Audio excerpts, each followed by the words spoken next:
নমস্কাৰ বন্ধুসকল, এতিয়া বৰ্তমান ইণ্ডিয়াখন পুৰা ডিজিটেল হৈ আছে। যাৰ বাবে ডিজিটেল সকলো বস্তু ডিজিটেলে কৰাই আছে গভৰ্ণমেণ্টে। গভৰ্ণমেণ্টে এনেকুৱা এটা এপ আনিছে য'ত আপোনালোকে ডিজিটেলি ডকুমেণ্টছবোৰ ৰাখিব পাৰিব। মানে আপোনালোকৰ হাৰ্ড কপি দৰকাৰে নাই। মানে ছাপ'জ আপুনি ক'ৰবাত ওলাই গ'ল, কেতিয়াবা এনেকুৱা হয় চাগে ইমাৰ্জেঞ্চিতে আপোনাৰ ডকুমেণ্টছবোৰ লগত লৈ যাব পাহৰি যায়, বা ড্ৰাইভিং লাইচেঞ্চ বা আৰ চি কেতিয়াবা ঘৰতে থাকি যায়, লৈ যাব পাহৰে। এনেকুৱা ক্ষেত্ৰত আপোনালোকক যদি চেকিং হয়, পুলিচে যদি ধৰে, আপোনালোকে যদি মোবাইলত ফটো দেখায় ডকুমেণ্টছবোৰৰ, সেইটো সিহঁতে নামানে। সেই বস্তুটোৰ কাৰণে গভৰ্ণমেণ্টৰ ফালৰ পৰা এটা এপ ওলাইছে।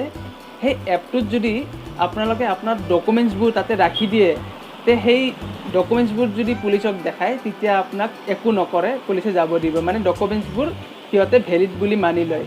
কাৰণ এই এপটোত আপোনালোকৰ আধাৰ কাৰ্ডৰ দৰকাৰ হ'ব, আৰু আধাৰ কাৰ্ডৰ থ্ৰু দিয়ে গোটেইখিনি বস্তু আপোনাৰ লিংক হ'ব।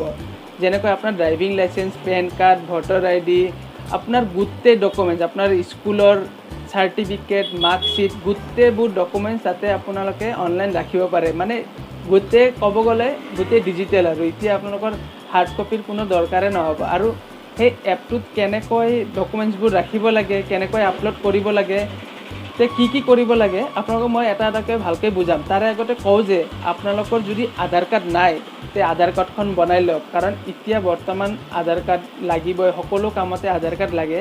আৰু আধাৰ কাৰ্ড কেনেকৈ এপ্লাই কৰা হয় তাৰে মই ভিডিঅ' অলৰেডি বনাই ৰাখিছোঁ। যদি আপোনালোকে চাব বিচাৰে, ডিছক্ৰিপশ্যনত মই তাৰে লিংকটো দিয়া হৈছে, আপোনালোকে চাব পাৰে ভিডিঅ'টো। ভিডিঅ'টো বলক আৰম্ভ কৰোঁ।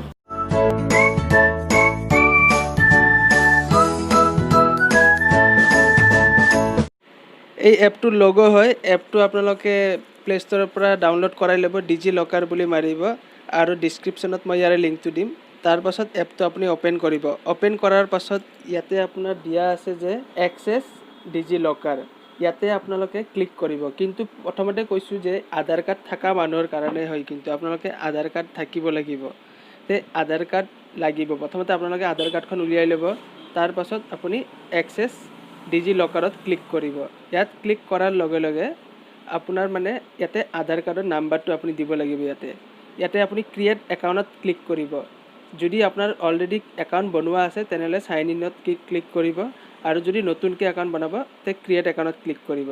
কৰি আপুনি ইয়াতে আপোনাৰ আধাৰ নাম্বাৰটো দিলে হ'ল।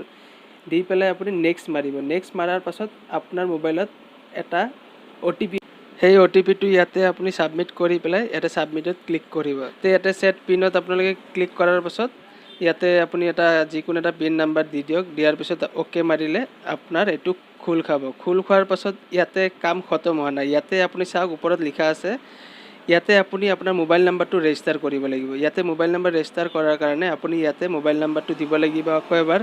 দিয়াৰ পাছত আকৌ ছেম প্ৰচেছ, আকৌ এটা OTP আহিব মোবাইল নাম্বাৰত। সেই OTPটো অহাৰ পাছত OTPটো আপুনি ইয়াতে দিয়ক। দিয়াৰ পাছত আপুনি ছেভ কৰি দিয়ক। তাৰপাছত আপোনাৰ মোবাইল নাম্বাৰটো ইয়াতে ছেভ হৈ যাব। OTP দিয়া হোৱাৰ পাছত আপোনাৰ গোটেই কামখিনি হ'ল। এইটো ডিজি লকাৰটো আপোনাৰ নামত ৰেজিষ্টাৰ হ'ল। আপোনাৰ মোবাইল নাম্বাৰ আৰু আধাৰৰ নাম্বাৰত এইটো ৰেজিষ্টাৰ হৈ যাব। তাৰপাছত আপুনি ইয়াতে কি কৰিব, ইয়াতে যোনটো প্ৰথমতে আধাৰ লিখা আছে চাওক, এইটো আধাৰ কাৰ্ডখন ইয়াতে অট'মেটিক আহি গৈছে। ইয়াতে যদি মই ক্লিক কৰোঁ মোৰ আধাৰ কাৰ্ডখন দেখা পাম। ঠিক এনেকৈ আপোনাৰ আধাৰ কাৰ্ড আপুনি দেখা পাব। আধাৰ কাৰ্ডখন এতিয়া যদি মই কাৰোবাক দিব বিচাৰোঁ, ইয়াতে এই 3 লাইনত যদি 3 ডটত যদি ক্লিক কৰোঁ, ইয়াতে ভিউ কৰিলে ভিউ কৰিব পাৰে, শ্বেয়াৰ কৰিব পাৰে, ডাউনলোড PDF কৰিব পাৰে। আপুনি গোটেইখিনি ইয়াৰে পৰা কৰাব পাৰে। আপুনি মানে কাৰোবাক শ্বেয়াৰো কৰিব পাৰে ইয়াৰে পৰাই। ইয়াত বেলেগ ডকুমেণ্টছবোৰ এতিয়া কেনেকৈ আপলোড কৰিব লাগে দেখাই আছোঁ চাওক। ইয়াতে এইটো থাৰ্ড অপশ্যনটোত আছে, ইয়াতে আপোনাৰ পেন কাৰ্ডৰ ডিটেইলছ দিব লাগে। ঠিক এনেকৈ আধাৰ কাৰ্ড যেনেকৈ দিছে আপুনি পেন কাৰ্ডৰ ডিটেইলছ কেনেকৈ দিয়ে চাওক। ইয়াতে কি কৰিব, আপোনাৰ পেন কাৰ্ডৰ যোনটো নাম্বাৰ থাকে সেই নাম্বাৰটো ইয়াতে ডাইল কৰিব লাগে। সেইটো টাইপ কৰাৰ পাছত আপোনাৰ নাম লিখক। পেন কাৰ্ডত যি নাম লিখা আছে সেই নামটো লিখিব। লিখাৰ পাছত গেট ডকুমেণ্টছত ক্লিক কৰাৰ লগে লগে আপোনাৰ পেন কাৰ্ডটো ইয়াত আহি যাব। ঠিক এনেকৈ চাওক, মোৰ পেন কাৰ্ডখনৰ ইয়াতে ডিটেইলছ দিয়াৰ পিছত মোৰ গোটেই ডিটেইলছ আহি গৈছে। ঠিক তেনেকৈ আপোনালোকৰো পেন কাৰ্ডটো ইয়াতে লিংক হৈ যাব। ইয়াতে এইটো লিংক হোৱাৰ পাছত আপুনি ইয়াতে আপোনাৰ ড্ৰাইভিং লাইচেঞ্চো কৰাব পাৰে, আৰু কি কৰাব পাৰে মই দেখাই আছোঁ চাওক। ইয়াতে যেনেকৈ এইটো ছেকেণ্ডটো হৈছে ড্ৰাইভিং, এইটো পেন কাৰ্ড, তাৰপিছত এইটো গেছৰ বহি আপুনি ৰাখিব পাৰে। তাৰপাছত ইয়াতে আপুনি আনকি আপোনাৰ UN নাম্বাৰ মানে এমপ্লয়মেণ্ট এক্সচেঞ্জৰ নাম্বাৰো ৰাখিব পাৰে। যেনেকৈ এতিয়া মই আপোনাক দেখাই আছোঁ, ইয়াতে ড্ৰাইভিং লাইচেঞ্চ চাওক, ইয়াতে লিখা আছে চাওক, এইটো RCৰ কাৰণে ফিটনেছ, তাৰপাছত এইটো ড্ৰাইভিং লাইচেঞ্চ, তাৰপিছত আপোনাৰ ইঞ্চুৰেঞ্চ, ৰেজিষ্ট্ৰেশ্যন, গোটেই মানে আপোনাৰ গাড়ীৰ যিমান কাগজ ইয়াতে চব আপুনি আপলোড কৰিব পাৰে। কেনেকৈ আপলোড কৰে আপোনালোকে পাৰিবই, মই দুটা দেখাই দিছোঁ, ঠিক এনেকৈ ছেম প্ৰচেছে হয় আপলোড কৰাৰ কাৰণে। আৰু যেনেকৈ এতিয়া চাওক, এইটো তলৰ ফালে আহিলোঁ, ইয়াতে অসমৰ এইটো টিপিলোঁ, আমাৰ অসমৰ যিহেতু হয়, তো ইয়াতে অসমৰ চব ৰাখিব পাৰে। যেনেকৈ এইটো ফাৰ্ষ্টৰ অপশ্যনটোত আছে, ইয়াতে আপোনাৰ যিমান স্কুলৰ চাৰ্টিফিকেট আছে, এতিয়া যেনেকৈ ইয়াতে মেট্ৰিকৰ এইটো দিয়া আছে, মই দেখাই আছোঁ চাব, এইটো চাওক ক্লাছ 10ৰ এইটো দেখাই আছে মাৰ্কশ্বিটৰ, ইয়াতে আপুনি মাৰ্কশ্বিটখন ইয়াতে মানে ছেভ কৰি ৰাখিব পাৰে আপোনাৰ ৰোল নম্বৰ আৰু সেই দি পেলাই। ঠিক এনেকৈ এইবোৰ চাওক, যিমান আপোনাৰ ডকুমেণ্টছ আছে ইয়াতে লেখাই আছে চাওক, ইয়াতে চব ডকুমেণ্টছবোৰ আপোনালোকে আপলোড কৰিব পাৰে। মানে ইয়াতে যদি এনেকৈ আপলোড কৰে, তে এইটো বস্তু আপুনি যদি যিকোনো চৰকাৰী অফিচ হওক বা যিকোনো কামত আপুনি যদি ইয়াক দেখায়, তে এইটো ভেলিড হিচাপে মানা হ'ব, মানে এইটো ফুল্লি ভেৰিফাই হৈ থাকে। কাৰণ এইটো আপুনি ফটো আপলোড নকৰে, ইয়াতে জাষ্ট ডিটেইলছবোৰ দিব, দিয়াৰ লগে লগে মানে এইটো অট'মেটিক আহি, যিহেতু আজিকালি সকলো বস্তু ডিজিটেল হৈছে, তে এইবোৰ বস্তু আমাৰ চৰকাৰী অফিচবিলাকৰ সিহঁতৰো মানে ছাৰ্ভাৰত থাকে, সিহঁতৰ ছাৰ্ভাৰৰ পৰা এইটো আহি যায়। এইটোৰ কাৰণে আপোনালোকে ডকুমেণ্টছবিলাকৰ ফটো মাৰি পেলাই আপলোড কৰিব নালাগে, জাষ্ট ডকুমেণ্টছৰ নাম্বাৰ বা সেইবোৰ মানে ডিটেইলছবোৰ টাইপ কৰিলে এইটো সিহঁতৰ ছাৰ্ভাৰৰ পৰা আপোনাৰ ডকুমেণ্টছবোৰ আহি যায়।